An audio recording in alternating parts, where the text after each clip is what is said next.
ஆசிய தலையங்கத்துடன் அறிஞருடன் இணைவோம். தனது காரியத்தின் மீது அன்பும் பிறரது விசேஷ பாகத்தின் மீது நம்பிக்கையும் இருந்தால் ஒத்துழைப்பு தானாக வரும். விசேஷ பாகத்தின் மீது நம்பிக்கை இருக்கணும், தனது காரியத்தின் மீது அன்பும் இருக்கணும், பிறரது விசேஷ பாகத்தின் மீது நம்பிக்கையும் இருக்கணும். தலையங்க அடுத்த இதை பாருங்களேன், என்ன விளக்கம் நான் அப்போ அதை பார்த்துட்டேன். தமிழ் கட்சிகள் ஒன்றுபட வேண்டிய நேரம் வந்து விட்டதாம். சரி, யாரோ சொல்லியிருக்காங்க உலக ஐயா பிடிச்சிட்டார். யாரும் சொல்லியிருக்கிறாங்களா? அண்ணன் நீங்கள் சொன்னீங்களே கம்பளம் அதில் அந்த இடத்துல அது காதில் கட்டு. அவர் அங்கான இருந்தேடா, அவரும் அங்கான இருந்து என்ன அவரும் பட்டிமன்றம் பேசல வந்து தமிழ் கட்சிகள் ஒன்றுபட வேண்டிய நேரம் வந்துவிட்டதாக இலங்கை தமிழரசு கட்சியின் மூத்த தலைவர் ஒருவர் கூறியுள்ளார். அவர் கூறிய கருத்துக்கான நியமங்கள் என்ன என்பது தெரியவில்லை. ஆனால் தமிழ் அரசியல் கட்சிகள் ஒன்றுபட வேண்டிய காலம் வந்துவிட்டது என்பது மிக தவறான கணிப்பு. இந்த கணிப்பானது கடந்த பாராளுமன்ற தேர்தலில் தமிழரசு கட்சிக்கு ஏற்பட்ட படுதோல்வியிலிருந்து உணரப்பட்டதை அன்றி தமிழ் மக்களின் நிலைமை தொடர்பில் ஆராய்ந்து கூறப்பட்டதல்ல என்பது இங்கு கவனத்தில் கொள்ளப்பட வேண்டும். அதாவது இலங்கை தமிழரசு கட்சி தேர்தலில் வெற்றி பெற்ற போதெல்லாம் தமிழ் கட்சிகளை ஒன்றுபடுத்த வேண்டுமென்ற எண்ணமோ அன்றி தமிழ் கட்சிகள் ஒற்றுமைப்பட வேண்டுமென்ற நினைப்போ இலங்கை தமிழரசு கட்சியிடம் இருக்கவில்லை. தேர்தல் என்றதும் தமிழ் மக்கள் தமிழரசு கட்சிக்கு வாக்களிப்பர் என்ற நிலைமை இருந்தபோது ஏனைய தமிழ் கட்சிகளை புறந்தள்ள வேண்டும் என்ற நிலைப்பாடே தமிழரசு கட்சியிடம் இருந்தது. ஆனால் இப்போது தென்பகுதி உட்பட வடக்கு கிழக்கு ஈறாக மக்கள் அரசியல் மாற்றம் பற்றி சிந்திக்க தலைப்பட்ட போது நிலைமை தலைகீழாக மாறியது. ஆம், யாழ்ப்பாண மாவட்டத்தில் மட்டும் தேசிய மக்கள் சக்தி 3 ஆசனங்களை பெற்றபோது தமிழரசு கட்சி திகைத்து போனது. இதென்னடா இதை மறுதலையாக கூறுவதாயின் கடந்த பொது தேர்தலில் தமிழரசு கட்சிக்கு கடும் தோல்வியை சந்தித்த போதுதான் அந்த கட்சியின் அடித்தளம் ஆடத் தொடங்கியது.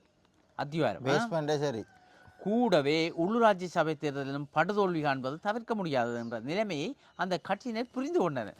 ஓமோ, எங்களுக்கு அடுத்த கட்டமும் இதுதான் என்றதை புரிஞ்சிட்டோம். இந்த நிலையிலேயே தமிழ் கட்சிகள் ஒன்றுபட வேண்டிய நேரம் வந்துவிட்டது என்ற ஆசாட வார்த்தை வெளிப்பட்டுள்ளது. உண்மையில் வன்னிப்போர் முடிந்த கையோடு 2009 தமிழ் தேசிய பரப்பில் உள்ள தமிழ் அரசியல் கட்சிகள் ஒன்றுபட்டிருக்க வேண்டும் அப்பவே, அல்லது ஏலவே விடுதலை புலிகளால் உருவாக்கப்பட்ட தமிழ் தேசிய கூட்டமைப்பை வலுப்படுத்தி இருக்க வேண்டும்.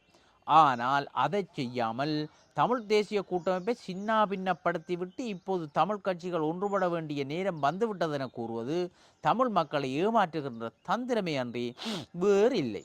நல்லா தான் ஏமாத்திரமே, கஷ்டம். உண்மையில் தமிழ் கட்சிகள் ஒன்றுபட வேண்டும் என்ற நினைப்பு தமிழரசு கட்சியிடம் மனதார இருந்திருக்குமாயின் தமிழ் மக்கள் பேரவை உருவாகிய போது அதற்கு பூர்ண ஆதரவை அவர்கள் வழங்கியிருக்க வேண்டும், நிச்சயமாக.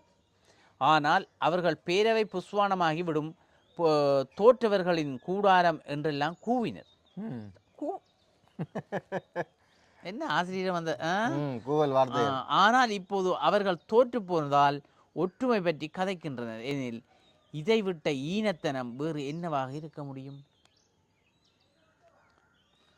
தமிழ் கட்சிக்கு வந்த அந்த தமிழ் தேசிய கூட்டமைப்பு வந்து விடுதலை புலிகளால் உருவாக்கப்பட்டது. அந்த 2009 முதல் விடுதலை புலிகள் தலைவராக கூப்பிட்டு ஒவ்வொரு கட்சியிலையும் எல்லாரும் இணையுங்கோ, ஒவ்வொரு கட்சியிலையும் தமிழ் தேசிய இந்த என்னடா ஈழ மக்கள் ஜனநாயக முன்னணி அப்படி எல்லாம் ஐபிஆர்ல ஊட்டேலோ அதெல்லாம் சேர்ந்து ஜனநாயக முன்னணி வரையில இபிடிபி வரை இல்லை, மற்றதெல்லாம் சேர்ந்து தான் கட்சியாக உண்டாகணும். அது மாதிரியே இருந்திருக்கிறாங்க. இவங்க ஏன் பேருந்து அதை குழப்பி பேருந்து தமிழரசு கட்சி வந்து இப்போ இவ்வளோ பிரச்சனைக்கு வந்து நிற்கிறாங்களே, என்ன செய்ய போகிறாங்களா உண்டாக போகிறாங்களாம் என்று கிடக்கு. ஆம், அது தெரியும் எங்களுக்கு என்ன மாதிரி போகுதுன்னு தெரியல. ஒன்றாங்கன்னு சொல்லி இனி ஒன்றும் கதைக்கக்கூடாது, இனி அவையே பார்க்கட்டும். உள்ளூராட்சி தேர்தலில் வெல்றதோ இல்லையோ, இப்போ வெல்றக்காக தான் இந்த விளையாட்டுலாம் விடுனமோ தெரியா. அப்போ அநியாயம்டா. அப்போ இவ்வளோ கவலையான விஷயங்கள் சொல்லுவாங்க, உடைச்சி எங்கள்ட தமிழ் மக்கள் நாங்கள் திக்கு திசை எல்லாம் போகிறோம். அதை பற்றி சிந்தனையிலேயே அவைக்கு தமிழ் மக்கள் இப்படி எல்லாம் எங்களாலாம் போக வேண்டாம் இன்னும் இந்த யோசிக்கிற மாதிரி தெரியல.